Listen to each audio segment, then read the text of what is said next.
नमस्कार, मैं हूं श्यामगिरी। आप देख रहे हैं हमारा चैनल मुद्दा भारत का यानी मुद्दा आपका। आज हम अपने मुद्दे में ले रहे हैं उद्धव ठाकरे और राज ठाकरे के विषय में, आपसी संबंध में, कि इस मुश्किल वक्त में जिसमें उद्धव ठाकरे इस मुश्किल वक्त में चल रहे हैं, तो क्या उद्धव ठाकरे को सपोर्ट करने के लिए उनके कजिन ब्रदर राज ठाकरे क्या सपोर्ट में आ सकते हैं या कुछ और हो सकता है? क्योंकि भाजपा की भी नज़र राज ठाकरे के ऊपर है। बीच बीच में मिल भी रहे हैं, उनको मंत्री पद का ऑफ़र भी दे रहे हैं। हालांकि राज ठाकरे ने मंत्री पद का ऑफ़र ठुकरा दिया है और वो क्या करने वाले हैं उनको भी नहीं पता है, या क्या होने वाला है किसी को नहीं पता है।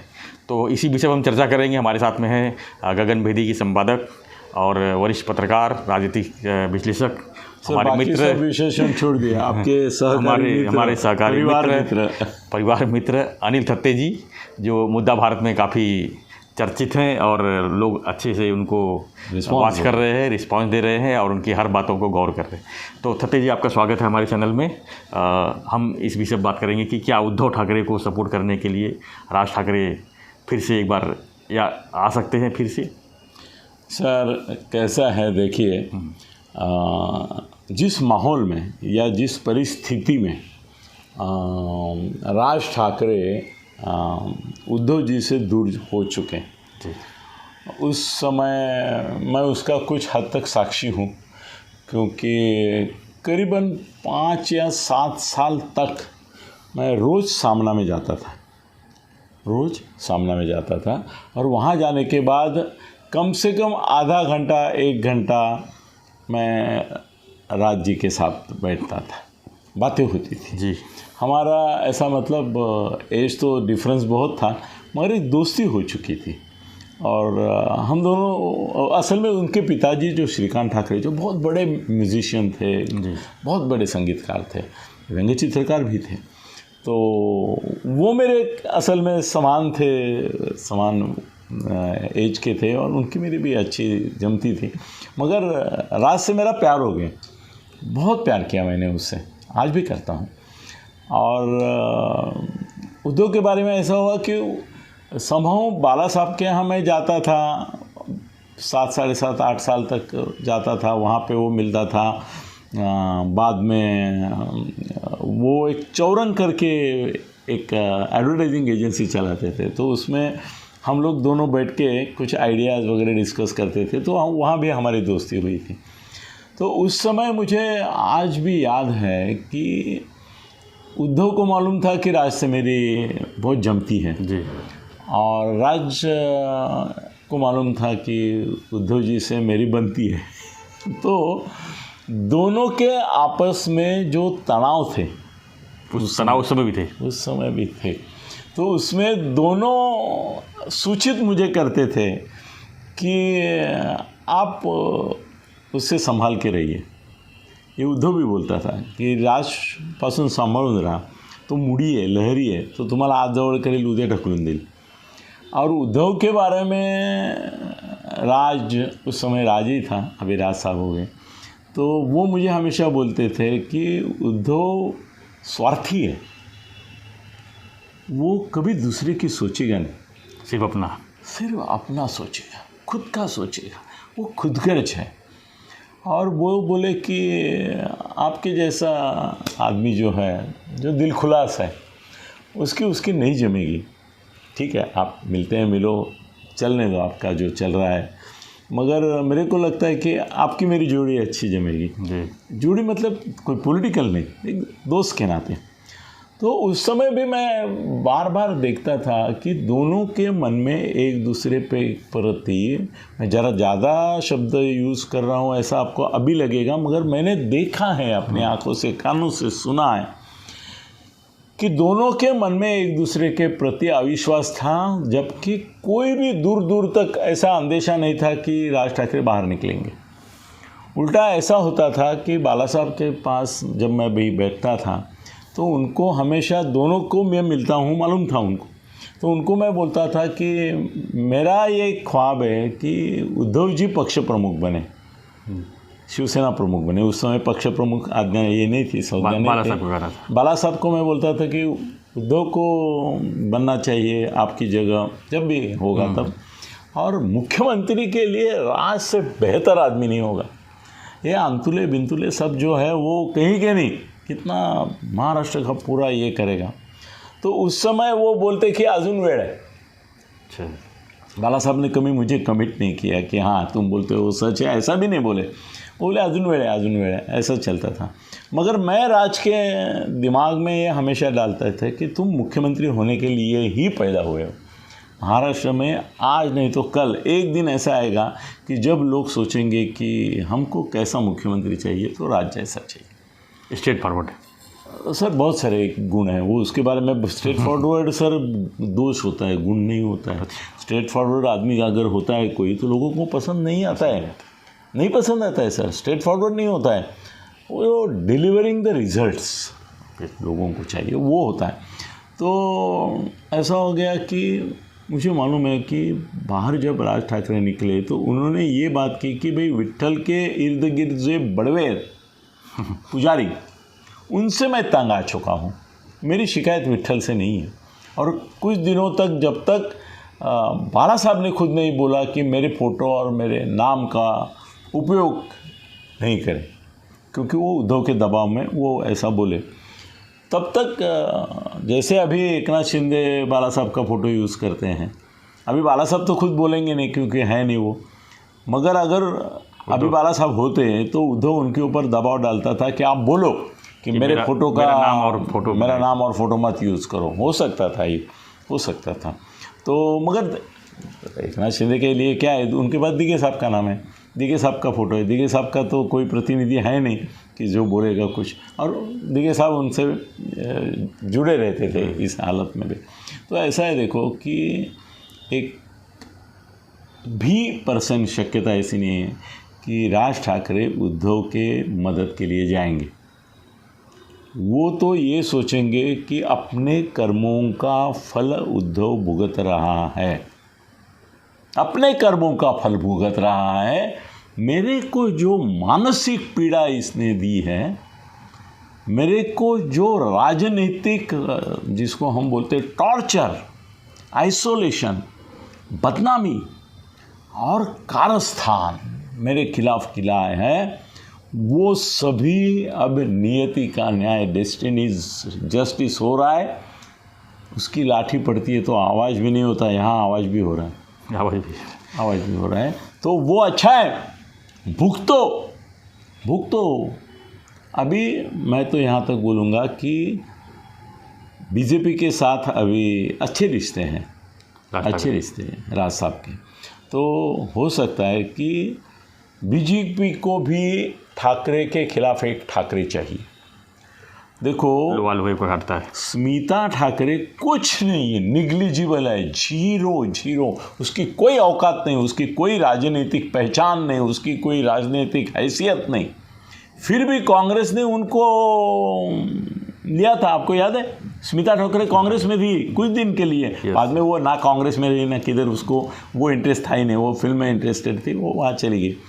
मगर उस समय लोगों ने हेडलाइन के ठाकरे विलस ठाकरे वर्सेस ठाकरे किए। ठीक है, स्मिता ठाकरे बहुत एकदम अलग टाइप की ये थी, हस्ती थी, तो उसका नाम भी नहीं लेना अभी इसमें।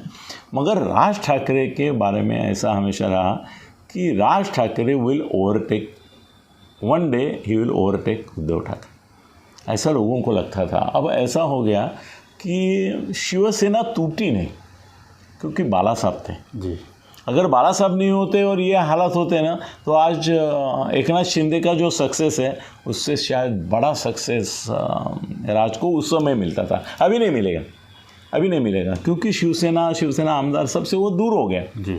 उसके खुद के आमदार भी बाद में कुछ कारण के वश चले गए। तो मुझे ऐसा लगता है कि वो कोई मदद करेगा नहीं, वो देखेगा कि तुम यू डिज़र्व इट, गो और माइनस। तुम्हारा जो तुमने किया है वो भुगतो, उसका वो अभी आनंद लेगा, मज़ा लेगा, ऐसा नहीं बोल सकता हूँ, और मन ही मन में वो तो सोचेगा कि जो भी हो रहा है अच्छा हो रहा है। मगर अभी मैं दूसरा एक सवाल उसको जोड़ना चाहता हूँ जी, कि क्या उद्धव ठाकरे को राज ठाकरे रिप्लेस कर सकते हैं? मतलब ऐसा हो सकता है क्या कि बीजेपी को अभी एक ठाकरे की ज़रूरत है, जैसे स्मिता ठाकरे को लिया कांग्रेस ने, वैसे एक ठाकरे अपने साथ होना जरूरी है बीजेपी को।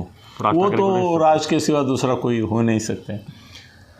मगर उसमें प्रॉब्लम ऐसा है कि ये एकनाथ शिंदे का जो बगावत हुई है वो 50 आमदार और अभी लगता है 12 तो खासदार, कम हजारों नगर सेवक, इनके साथ एकनाथ शिंदे जब आ रहा है तो एकनाथ शिंदे के मन में ये भावना स्वाभाविक होगी कि अब एक ठाकरे से मैं मुक्ति पा चुका हूँ तो दूसरा ठाकरे मेरे ऊपर मत बिठाओ, या तो उसको मेरे बराबरी का मत समझो, क्योंकि मेरे पास 50 आमदार है, 12 खासदार है और हजारों की तादाद में नगर सेवक है, जबकि उनके पास एक ही आमदार है, खासदार है ही नहीं, और नगर सेवक भी गिने चुने हैं। तो उनकी मेरी बराबरी आप राज ठाकरे को अंदर लाके या बराबरी का महत्व देके करेंगे तो नाराज होना उनका वाजिब है। और इसके लिए बीजेपी क्या करेगी, जैसे किसी को मंत्री पद नहीं देते हैं जी, मगर उसको कोई सम्मान देते हैं, उसको मंत्री पद का दर्जा देते हैं, है ना, बहुत सारे महामंडल में उसमें बहुत सारे, वैसे बीजेपी करेगी कि भाई उनको बोलेंगे कि भाई आपको दर्जा जो रहेगा वो हमारे पार्टनर का रहेगा, आप मन से अधिकृत तौर पे हमारे एनडीए में आती है नहीं आती है, आप हमारे इसमें गवर्नमेंट में आते हैं नहीं आते, वो बात अलग है, मगर आपका सम्मान उसी तरह से रखा जाएगा जैसे कुछ छोटी पार्टीज़ हैं उनका भी सम्मान वो करते हैं बीजेपी वाले, उस तरह से आपका सम्मान किया जाएगा, आपसे सलाह मशविरा किया जाएगा। राज ठाकरे इस चीज़ को एक्सेप्ट करेंगे, छोटे सम्मान को? सर छोटा बड़ा ऐसा सम्मान नहीं होता है, ये वर्बल बात होती है। देखो फडणवीस उनको मिलने गए, जाने वाले थे, कल बारिश की वजह से नहीं गए, मगर मिलेंगे, आज नहीं तो कल मिलेंगे। एक फडणवीस का आके मिलना, चंद्रकांत दादा का मिलना, अमित शाह का आके मिलना, कभी साल में एक बार मोदी साहब ने उनको बुलाना, ये सब सम्मान होता है, एक सोशल रिकग्निशन रहती है। और कैसे है ना कि मनसे के अध्यक्ष राज ठाकरे जी को भी एक ऐसी हवा की ज़रूरत है, ऐसे एक माहौल की ज़रूरत है कि जिसमें उनके जो लोग हैं, कार्यकर्ता हैं, उनको ऐसा लगे कि हम सत्ता से जुड़े हैं। देखो महाआघाड़ी थी तो वो खिलाफ थे, तो सत्ता एक ऐसा साधन है कि जिसके थ्रू बहुत सारे काम किए जा सकते हैं। अब महाआघाड़ी थी, उद्धव थे, भाई थे, फिर भी राज ठाकरे ने कभी उनको कोई काम बताया नहीं होगा जी, नहीं बताया होगा, उनका स्वाभिमान भी है, उसके लिए नहीं बताया होगा। मगर अभी जो सत्ता है वो एकनाथ शिंदे, फडणवीस, ये सब जो है वो उनके अनुकूल है। तो अब लोगों को, पहले लोग मिलते थे कि नहीं उनको, तब लोग पूछते थे अरे वो तो अपोजिशन में है, उनकी सरकार में कुछ चलती नहीं है, सरकार तो खिलाफ है उनके, उनको जाके मिल के क्या फायदा है आपको, वो थोड़े काम करवा सकते हैं सरकार से, मगर अभी करवा सकते हैं। राज ठाकरे जी का एक फ़ोन भी जाता है शिंदे साहब को कि भाई ऐसा ऐसा काम है, वो पर्सनल तो कुछ बोलेंगे नहीं, भाई पब्लिक का काम है, जरा आप देख लो, तो एकनाथ शिंदे पर्सनली फॉलो करेंगे, फडणवीस पर्सनली फॉलो करेंगे, ये रिस्पेक्ट होता है। उनकी ताकत सत्ता के साथ रहने से जो बढ़ती है वो बढ़ेगी, मगर सत्ता में होना और सत्ता के साथ रहना ये दो अलग बातें हैं। मैं आपके कंपनी में आता हूँ गेस्ट करके, गेस्ट अपीयरेंस, सर सही शब्द मिला मुझे, राज ठाकरे जी का बीजेपी के और एनडीए के इसमें गेस्ट अपीयरेंस रहेगा, वो भी कभी कभी महत्वपूर्ण रहता है। कई चित्रपटों में हम देखते हैं गेस्ट अपीयरेंस भी भाव खा जाता है, गेस्ट अपीयरेंस भी बड़ा क्रेडिट लेके जाता है, भाव खा जाता है, तो वैसा ही रहेगा। मगर एकनाथ जी के आने के बाद राज ठाकरे की महत्व बीजेपी के लिए उतना नहीं रहा जितना पहले था। पहले उनको लगता था कि भाई ठाकरे खिलाफ ठाकरे क्या माहौल बना सकते हैं, मुंबई महापालिका में अगर राज ठाकरे अपने साथ हैं तो बहुत फर्क पड़ेगा। अभी वो नहीं सोचा, विकल्प आ गया। हाँ, अभी विकल्प एक ना। एक और सवाल इसमें छोटा सा टाइम बताइएगा कि आपने बताया कि राज ठाकरे का उद्धव ठाकरे का पहले से ही तकरार चलता था, तो ये किस विषय को लेकर चलता था कि इतना बड़ा तकरार हो गया कि वो राज ठाकरे को छोड़ना पड़ गया? सर कैसे आहे ना, मराठीमध्ये एक चांगली म्हण आहे, एका म्यानात दोन तलवारी राहत नाहीत. एक म्यान में दो तलवार नहीं रह सकती. अच्छा, हिंदी में भी है. तो उस प्रकार का ऐसा है कि शिवसेना में मुख्यमंत्री पद तो दूर था जी बाद में पास में आ गया, शिवसेना प्रमुख पद था, वो एक ही आदमी हो सकता है जी। तो उसके लिए दोनों की होड़ थी। बाला साहब का उत्तराधिकारी के रूप में कौन, तो इसका जवाब राज को लगता था मैं हूँ। उद्धव को पहले नहीं लगता था, बाद में लगने लगा कि नहीं मैं भी हो सकता हूँ, तो वो स्वाभाविक टकराव होना ही था। और शिवसेना के पास 95 से 99 तक 98 तक सत्ता थी, तो सत्ता में भी ऐसा होता था कि मनोहर जोशी मुख्यमंत्री थे, वो मेरे मित्र थे, वो हमेशा बताते कि एक फ़ोन बजता है वो होता है उद्धव का, दूसरा फ़ोन बजता है वो होता है राज का, तीसरा फ़ोन बजता है वो स्मिता ठाकरे का, और कभी कभी 1-2 दिन में 4 दिन में एक फ़ोन बजता था जो था बाला साहब का। तो मुख्यमंत्री होने के बाद भी वो बोलते थे कि मेरी जो सत्ता है वो ये रिमोट कंट्रोल जो है खाली बाला साहब नहीं, ये और 3 रिमोट कंट्रोल है मेरे ऊपर, लोगों को पता ही नहीं है क्योंकि वो बोलते नहीं कि मैं रिमोट कंट्रोल हूँ। बाला साहब का वो एक खुलापन था कि वो बोले मैं रिमोट कंट्रोल हूँ, उनको अहंकार था वो, मगर ये भी कहते तो उसमें भी टकराव होता था। अभी स्मिता ठाकरे ने नवी मुंबई में वो माथाड़ी कामगार के हाउसिंग कॉलोनी के लिए बड़ा टेंडर एक किसी के थ्रू फ्लोट किया था जिसको गणेश नाइक ने विरोध किया, तो गणेश नाइक को निकालना पड़ा। मनोहर जोशी को स्मिता ठाकरे ने सीधा बाला साहब की ओर से बता दिया निकालो इसको, तो निकाल दिया गणेश नाइक को। यह अधिकारियों को बदली में भी होता था, बढ़ती में भी होता था, कहाँ पे कौन अधिकारी रहेगा इसमें होता था, टेंडर देने में होता था, सब जगह होता था। सत्ता की मारामारी तो होती थी, तो उनमें जो दुरावा है अभी और बढ़ गया। अभी नहीं वो ना और रिप्लेस नहीं कर पाएंगे क्योंकि शिवसेना एक अलग टाइप का भाई इंफ्रास्ट्रक्चर है। शिवसेना उद्धव ठाकरे जी की भले पॉलिटिकली डिवैल्यू हो गए हैं वो, पर इंफ्रास्ट्रक्चर उनका कायम है, ये बात सही है। धन्यवाद थत्ते जी, धन्यवाद। आपने दोनों भाइयों के बारे में बताए। तो थत्ते साहब का कहना है कि अब उद्धव और राज का मिलना बहुत ही मुश्किल हो सकता है या इम्पॉसिबल हो सकता है, बट समय समय की बात है। भाई भाई का सपोर्ट अगर किया तो 2 ठाकरे मिलके फिर से एक शिवसेना गठित कर सकते हैं, ये तो आने वाला वक्त ही बताएगा।